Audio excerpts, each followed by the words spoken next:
बिस्मिल्लाहिर्रहमानिर्रहीम। अस्सलाम वालेकुम स्टूडेंट्स, इस वीडियो में हमने गेट को डिस्कस करना है। लॉजिक गेट्स आपने मैट्रिक में भी और एफएससी में भी पढ़े हैं। तो इसमें से हमारे पास जो बेसिक होते हैं और गेट, एंड नॉट गेट, तो ये तीन हैं। उसके अलावा फिर इन दोनों का कम्बिनेशन नॉर गेट और नैंड गेट आ जाता है। तो इस वीडियो में हम डिस्कस करेंगे और गेट। और गेट क्या है जी? डायग्राम में आपको नज़र आ रहा है यहाँ पे कि इसका सिंबल यहाँ पे ये बना हुआ है।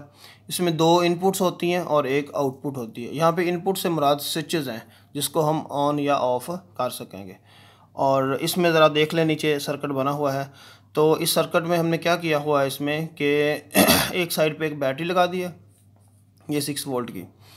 और इसके बाद यहाँ से इसके पॉजिटिव टर्मिनल से दो स्विचेस लिए हैं। एक स्विच ये है, दूसरा स्विच ये है।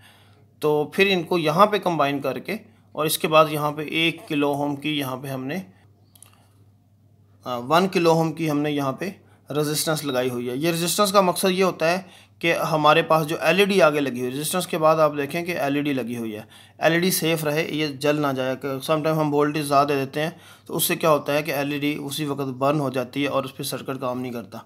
तो इस मकसद के लिए हमने यहाँ पे रेजिस्टेंस लगाई हुई है। ये सेफ्टी के लिए होती है, करंट के फ़्लो को रोकती है।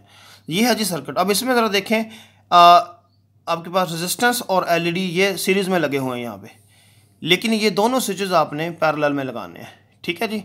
तो इसका ये सर्किट होता है। तो उसके बाद फिर इसकी जो पॉसिबल इनपुट्स और आउटपुट्स और जो स्टेट्स बनेंगी वो आप दे सकते हैं कि अगर हम दोनों स्विचेस को ऑफ़ रखते हैं तो लाइट हमारे पास ऑफ़ रहेगी, यानी कि स्विच ए भी ज़ीरो है, बी भी ज़ीरो है, तो लाइट क्या हो जाएगी? ज़ीरो हो जाएगी। इस तरह बेटा आप अगर एक को ज़ीरो कर देते हैं, दूसरे को 1 कर देते हैं, यानी कि स्विच ए अगर आप ऑफ़ कर देते हो, बी को 1 कर देते हो, यानी कि ऑन कर देते हो, तो लाइट ऑन हो जाएगी। तो इसमें क्यों ऑन हो जाएगी? इस सर्किट को ज़रा समझिएगा कि ये इस तरह बने हुए हैं। इस एलईडी तक करंट पहुंचना ज़रूरी है और वो करंट दो तरफ से आ रहा है, यानी कि एक पॉजिटिव होता है, एक नेगेटिव। इसका एलईडी का जो टर्मिनल माइनस वाला टर्मिनल है, नेगेटिव वाला टर्मिनल है, वो बैटरी के साथ डायरेक्ट जुड़ा हुआ है। यहाँ पे किसी किस्म की कोई रुकावट नहीं है। लेकिन ऊपर देखिए एक रेजिस्टेंस है, उसमें से तो डेफिनेटली करंट गुजर ही जाएगा। उसके बाद आगे दो रास्ते बन गए हैं, दो स्विचेस हैं। तो इन दोनों स्विचेस में से कोई एक स्विच भी अगर ऑन होगा तो इसका कनेक्शन बैटरी के पॉजिटिव टर्मिनल से बन जाएगा। तो ऐसी सिचुएशन में क्या होगा कि करंट यहाँ से चलेगा और इधर से यहाँ तक एलईडी तक करंट जो है वो पहुँच जाएगा। तो इसमें बेटा क्या होगा कि लाइट ऑन हो जाएगी। अब स्विच ए ऑन हो जाए या स्विच बी ऑन हो जाए, लाइट जो है वो ऑन ही रहेगी, या फिर दोनों को हम अगर ऑन कर देते हैं तब भी लाइट हमारे पास ऑन रहेगी। तो इसमें 0 0 0 आएगा, 0 1 1 आएगा आपके पास। इस तरह से 1 0 बी 1 आएगा और 1 1 बी क्या आएगा? 1 आएगा। तो अब हम इसको परफॉर्म करते हैं, गेट बना के हम इसको परफॉर्म करते हैं अभी जी स्टूडेंट्स। तो यहाँ पे हमारे पास एक गेट, ये एक सर्किट बना हुआ है। नॉर्मली ये वाला सर्किट जो है ये मैट्रिक और एफएससी में इस्तेमाल नहीं किया जाता। मैं बात कर रहा हूँ इसके आईसीज़ के हवाले से कि मैट्रिक में और एफएससी में हम सर्किट डिज़ाइन करते हैं खुद से, और वो सर्किट कौन सा होता है उसमें हम डायोड का यूज़ करते हैं, समटाइम हम ट्रांजिस्टर का यूज़ करते हैं।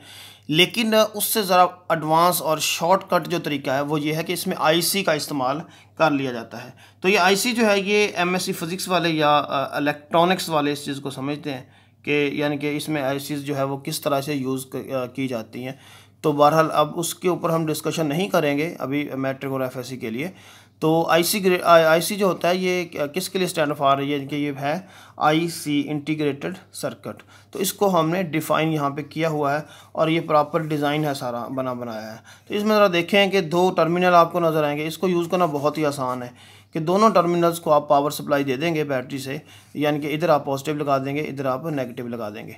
तो जैसे ही आप सर्किट ऑन करेंगे तो ये ग्रीन लाइट ऑन हो जाएगी। ग्रीन लाइट का मतलब है कि इसको पावर मिल गई हुई है। ठीक है जी। और इधर एक रेड लाइन आपको लाइट नज़र आ जाएगी। ये रेड लाइट जो है ये आउटपुट है। ठीक है जी।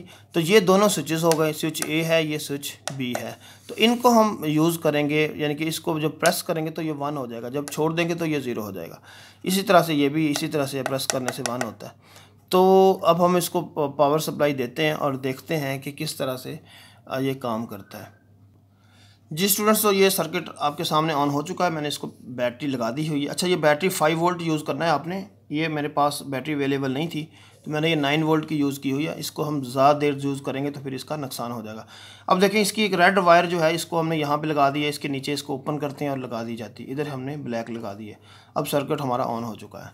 तो अगर हम इसको देखें गौर से, यहाँ पे टेबल भी बना हुआ है, ये लाइट ऑफ है अभी। क्यों ऑफ है? क्योंकि स्विच ए और बी दोनों ही ज़ीरो हैं। तो ये इसमें टेबल बना हुआ है 0 0, आंसर क्या आएगा? 0 आएगा।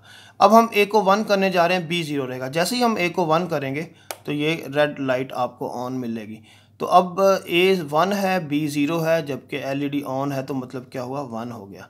अब इसको छोड़ देंगे और इसको दबा देंगे बी को। अब बी को 1 कर रहे हैं, ए जबकि हमारे पास 0 है, तब भी लाइट क्या हो गई? ऑन हो गई। आंसर आ गया 1। तो इसी तरह से जब हम दोनों को प्रेस कर देंगे इस तरह से, तो तब भी लाइट क्या हो जाएगी? ऑन हो जाएगी, सॉरी। तो 0 0 पे 0 था, 1 0 पे 1 है, 0 1 पे 1 है, और दोनों को जब हम 1 कर देंगे तब भी ये आंसर 1 ही आएगा। यानी कि किसी एक स्विच का यहाँ पे ऑन होना ज़रूरी है। तो ये आप देख सकते हैं, इसके ऊपर बाकायदा टेबल भी आपको बना हुआ नज़र आ जाएगा, और ट्रूथ टेबल जो है वो इधर आपको जूम करके दिखा देते हैं। यहाँ पे ट्रूथ टेबल भी बना हुआ है इसके ऊपर। ठीक है जी। तो ये सर्किट है। नॉर्मली स्कूल में यही बना बनाया सर्किट इस्तेमाल करते हैं हम लोग, तो फिर आसानी हो जाती है बच्चों के लिए इसको अंडरस्टैंड करने में।